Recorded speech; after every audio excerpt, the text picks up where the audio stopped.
সকল সদস্যকে এবং সবাইকে আমি আমার আন্তরিক ধন্যবাদ জানাই এবং পরিচালনায় যারা রয়েছেন তাদেরকে স্পেশাল থ্যাংক ইউ কি আমাদেরও একটা এরকম স্টল বা অ্যারেঞ্জ করার জন্য সুযোগ দিয়েছেন বলে। মূলত আমরা ম্যান অ্যান্ড মাইন্ড একটি চাইল্ড ডেভেলপমেন্ট সেন্টার। আপনারা অনেকেই হয়তো এখনো অবধি অ্যাওয়ারনেস হয়েছে, আবার অনেক বাবা মাই জানেন না যে শিশুদের প্রত্যেকটা এক একটা মাইলস্টোন হয়। যে ধরুন 2 মাসে একটা বাচ্চা কীরকমভাবে প্রিপেয়ার করবে নিজেকে, 3 মাসে সে হয়তো বসতে শিখলো, 6 মাসে সে হয়তো টার্ন আপ হচ্ছে। এই ডেভেলপমেন্ট যদি কোনো কারণে পিছিয়ে যায়, অনেক ক্ষেত্রে দেখা যায় যে শিশুরা 3 বছর 4 বছর হয়ে গেছে, কথাবার্তা ঠিকঠাক করে বলতে পারছে না, তাদের কাছে ওয়ার্ড ঠিক মতো নেই, তারা হয়তো বিকাশজনিতভাবে অনেকটা পিছিয়ে পড়েছে, খাওয়া দাওয়ায় সমস্যা হচ্ছে, অনেক ক্ষেত্রে শিশুরা হাইপার অ্যাক্টিভ হয়ে যায়। তো সেক্ষেত্রে মা বাবাদের অনেকের মধ্যে সে অ্যাওয়ারনেস থাকে না যেটা কেন হচ্ছে। আমরা অনেকেই হয়তো এই হিসেবে ভুল করে থাকি যে বাচ্চা হয়তো 4 বছর হলে আবার কথা বলবে, কিন্তু আমার মনে হয় বা আমরা যেটাতে বিলিভ করি যে এই ডিলেটটা না করে আপনারা সঙ্গে সঙ্গে কোনো সাইকোলজিস্টকে কনসাল্ট করুন।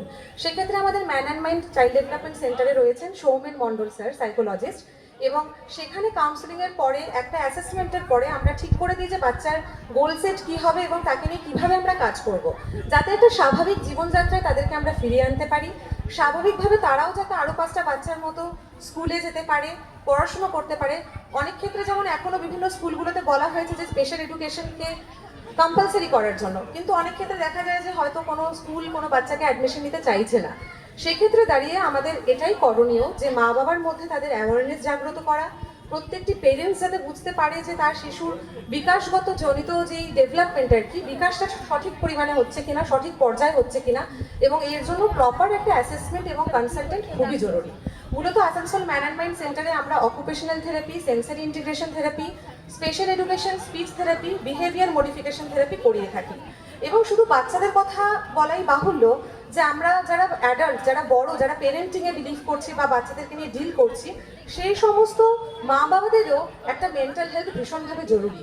এবং সেক্ষেত্রে দাঁড়িয়ে আমাদের ম্যান অ্যান্ড মাইন্ড সেন্টার মা বাবাদেরকে ভীষণভাবে গাইড করে, পেরেন্টস ওরিয়েন্টেড প্রোগ্রাম অ্যাসাইন করে, হোম বেসড অ্যাক্টিভিটি দিয়ে থাকে। তো আপনারা যদি আপনাদের শিশুদের মধ্যে বা আপনার চারপাশের মধ্যে কখনো দেখতে পারেন যে কোনো বাচ্চা বিকাশগতভাবে পিছিয়ে পড়ছে এবং তার স্পিচ আসছে না, সে হাইপার হয়ে পড়ছে, তার মধ্যে বিভিন্ন জিনিস আপনার ডিসঅর্ডার লক্ষ্য করতে পারছেন, আপনারা দেরি না করে অবশ্যই একজন সাইকোলজিস্ট, একজন কনসালটেন্টকে যোগাযোগ করুন এবং জেনে নিন যে তার মধ্যে এই অসুবিধাটা কেন হচ্ছে। আমি এই বলেই আমার বক্তব্য শেষ করব এবং প্রত্যেককে একটাই কথা বলবো যে আপনারা আরও সচেতন হন এবং সবাই মিলে চেষ্টা করি একটা নতুন প্রজন্ম তৈরি করার। ধন্যবাদ।